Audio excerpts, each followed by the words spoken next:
Hey guys, and welcome back to Mad About Skin. In today's video, we're talking all things lip balms. Now, in the past 12 months, I must have tried at least 30 of the best-selling lip balms on the market, all part of the research I was doing into creating my own lip product to form part of the Mad About Skincare collection. Through this research, I quickly learned that around 20% of the lip balms available are ding ding ding holy grails, giving you maximum hydration and pout. Unfortunately, the other 80% are wah wah wah total fails, which are going to be potentially doing more harm than good.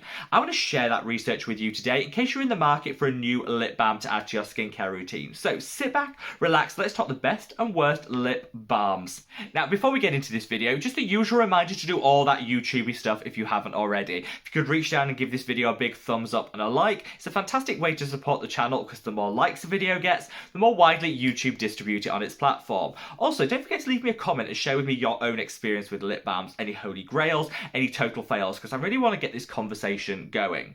I've got a lot to say in this video, so I think it's time we just cut that waffle and delve straight on in. Now, I've got an awful lot to say in this video, so should we cut that waffle and just delve straight on in? And the culmination of this 12 months worth of research led to the creation of this product, the Mad About Skin Nourishing Lip Conditioner. Now, I chose the term lip conditioner very deliberately. I think when we talk lip balms, we mean products that are going to give us that instant relief. Something we can smear on the lips to stop any of the irritation, the redness, the burning, the dryness, all the things that we reach for lip products to solve. However, I think balms often just deliver that short-term gains. There's nothing in there that's really going to give long-term benefits. I kind of want to switch that and turn it on its head. I chose the term lip conditioner because with this product, not only do you have ingredients that are going to give you short-term relief, but if used consistently in your morning and evening skincare routine, you're going to get those long-term benefits too. Fewer instances of dryness, less irritation in the lip area, hydration, nourishment, and just the best pout going. For me, I wanted to take like the best of all of the products that I sampled and shove them all together in one product. I also wanted to avoid some of the potential irritants that other lip balms actually contain. Things such as eucalyptus, menthol, these can actually strip and dry the skin if you use them consistently, which is why sometimes I feel like we can get in a trapped cycle of lip balm use. The more we use, the drier our lips are, so the more we feel we need to use, and that cycle just means that we're reaching for our lip products more and more frequently. If you use this product just in the morning and the evening skincare routine, in the long term you won't need to use another product during the day. You'll get all that conditioning and that nourishment that you need to see you through that 12-hour period, which is really what I wanted to get, because let's be honest, we don't have enough time in the day to constantly be reapplying lip balm. For me, some of the key things are you need a mix of products that are going to give you instant hydration, such as butters, humectants. You also need some occlusives that are going to trap all of that good stuff in and prevent transepidermal water loss that can lead to dehydration and dryness. You also want some antioxidants, because you know what? We need to protect the lips like we do the skin on the rest of our face. And also, you want some calming and soothing botanicals too. All of this will give you short-term relief, long-term benefits, and hopefully that snog ready pout that we all crave. I understand that not everybody's going to want to shop my product, which is why I wanted to film this video to share with you the findings of the other best-selling lip products on the market. If you did want to get your hands on the lip conditioner, I've left links to it in the description box below. I've also left some codes so you can get free shipping or a discount or some money off if you buy multiple units. So it's all there for you, but I won't waste your time with that in this video. Now I want to come on to my findings from other bestsellers in the market. Let's start with what I think is actually the true bestseller by unit volume. Chapstick. So a lot of people actually use the term chapstick synonymously with lip balms because it sells that well. But honestly, I think these are the worst offenders. Chapsticks are full of artificial fragrance, flavorings, they've got eucalyptus, they have menthol. One of the main reasons we use things like menthol in them is because it gives that cooling. That cooling sensation can alleviate some of the dryness and the itch that we can get with dry skin. However, menthol in the long term actually exacerbates that dryness, which is why you end up in that lip balm cycle that I just spoke of. Chapsticks as well don't often contain very high quality ingredients. I think with lip balms you don't need to pay more in order to get more, but I think you need to be very selective with the products that you reach to make sure that they're using quality ingredients that are going to give that blend of short-term relief and long-term benefit, and you just don't get that with Chapstick, which is why I would probably switch it up to some of the other recommendations I'm going to come on to. The same goes for Vaseline. I think for decades people have been reaching for that little blue tub of Vaseline and applying it to the lips. Vaseline is fantastic as an occlusive. It kind of leaves that occlusive layer which traps in all the moisture and the hydration. I think the problem is you have to kind of have that moisture and hydration there to really trap anything in, if that makes sense. Vaseline is just half the story. It provides the occlusive layer, but it doesn't really do anything beyond that. So what I would do is use a really nice lip product first, and then if you want some added occlusivity, add your Vaseline Vaseline over the top. That's not something that I personally do, but that's definitely the way around that. You can only trap in what actually exists, which is why I think the idea of constantly using Vaseline isn't really one that's going to deliver long-term benefit. However, don't panic, not all is lost, because honestly, there are some holy grails amongst the best-selling lip balm list. And let's come on to the Paula's Choice Lip Balm with SPF 50+. This I loved. Now, I don't usually reach for a lip balm with a built-in SPF because it can be quite thick, gloopy, and heavy. They can also leave a very visible cast on the lips, which honestly, I just don't enjoy. I like to use my normal sunscreen that I use on the rest of the face on the lips, then top everything off with a lip balm. However, if you want the convenience of getting like a 2-in-1, this is definitely the product I'd reach for. Hands down, the best SPF lip balm combo I've ever tried. Super lightweight, so you don't notice any of that heaviness that you get with some other products. And also, the quality of the ingredients and formulation is so good. Short-term relief, long-term benefits, and actually, for Paula's Choice, this isn't a badly priced product. I think I paid like £10 for this, and I think one lasted me about 3 to 4 weeks. So I think you get a lot of product for the money that they're asking to pay, especially when you consider all the additional benefits you're getting from it. Absolutely love this one. 10 out of 10. Ding, ding, ding. Holy grail. I also love this product. This is the Q&A Skincare Licorice Lip Oil. Now, lip products come in different formulations. You get creams, you get thicker, occlusive ones, particularly with SPFs in, and you get the oils. Now, I've always stayed away from lip oils because I have quite oily skin anyway. And you know, if you find that the oil migrates to around the lips, I got breakouts, which was something I never wanted. So I stuck to a cream where I feel like you could be more precise with the application. However, this I absolutely loved. It comes with a roller ball, which is a nice little way to apply it. I feel you get a more precise application with a roller ball than you do with some other oils that kind of drip everywhere. I also really like the beneficial ingredients in here.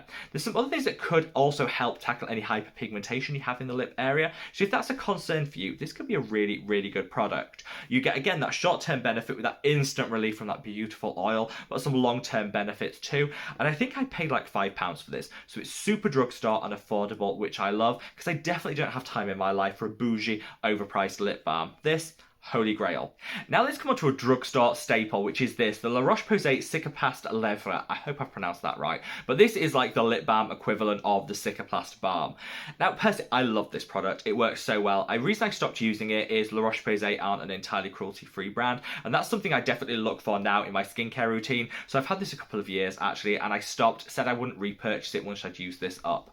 I stand by that, which is why I wanted to create my own product being entirely cruelty-free, so people have that option. I actually stole a lot of the beneficial ingredients in this to match it across to my product because this just works like no other lip balm I've tried. It is so nourishing. It's really quick acting as well, so I find if you've got that real dryness and that chapping to the lips, you can apply a couple of licks of this once every couple of hours, and honestly, within a day, the improvement is like otherworldly, which I love. It's the speed at which you get results, which is what really impressed me with this.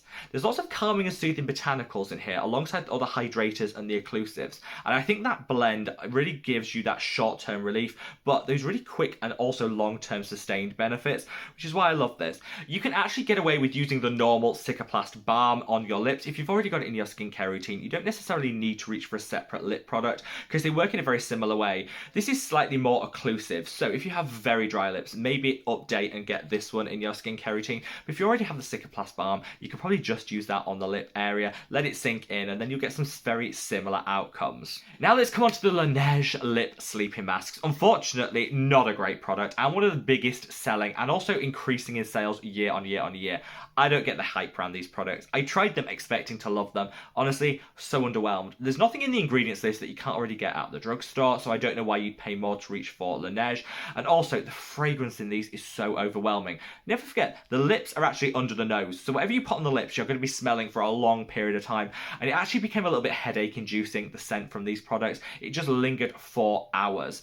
I also didn't find I got really any additional benefit. A lip sleeping mask to me meant something that was super thick, rich and occlusive that kind of tackled all your dry lip issues as you slept.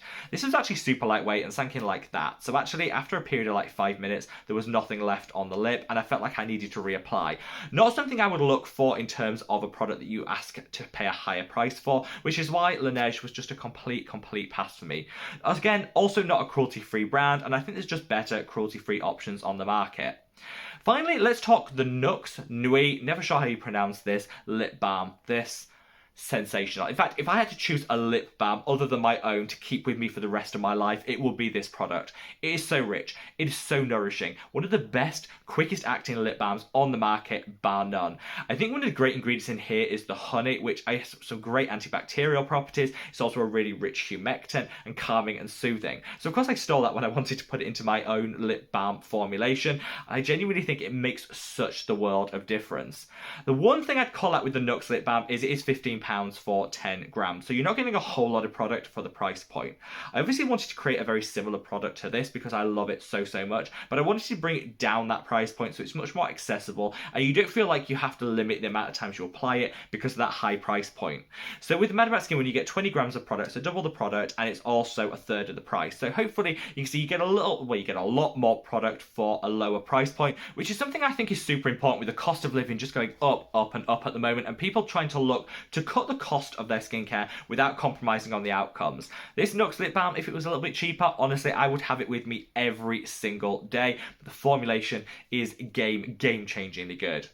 Now finally, there were a couple of other ones I would give honourable mentions to. I really enjoyed the Dr. Sam Flawless Lip Balm. This had a really nice blend of rich occlusives, lanolin, it had ceramides in there. So if you had very impaired barrier function around the lip, I think this could be a really good product to include in your skincare routine. I also did have some really great experiences, surprisingly, with the Dr. Barbara Sturm Lip Balm. However, never going to recommend that product because of the price point. 3 grams, £10. So if you wanted to dial that up to a normal size lip balm, it's with the equivalent of £95. £95 for a lip balm? Not here, no time for that, not gonna happen. So whilst actually the formulation wasn't bad at all, and I like the texture and how it applied, I think any brand that can seriously say, like gram for gram, equivalent to a standard size lip balm, they'd want £95 for, no. They're having you on for your dinner money, and I definitely wouldn't recommend that, and paying such a high price point for the product you reach for. So, tell me guys, what is your favourite lip balm? Have you tried any of the products that I mentioned today? I did use an awful lot alongside just this when I was researching for my own product, but I'd say these are the ones that stuck in my mind that I wanted to feed back my findings to you guys. Hopefully you find this video interesting and useful if you are looking to shop a new lip balm for including in your skincare routine, and let me know which one you go for. Wherever you are in the world guys, stay safe, stay well, and love your skin. Take care. Bye.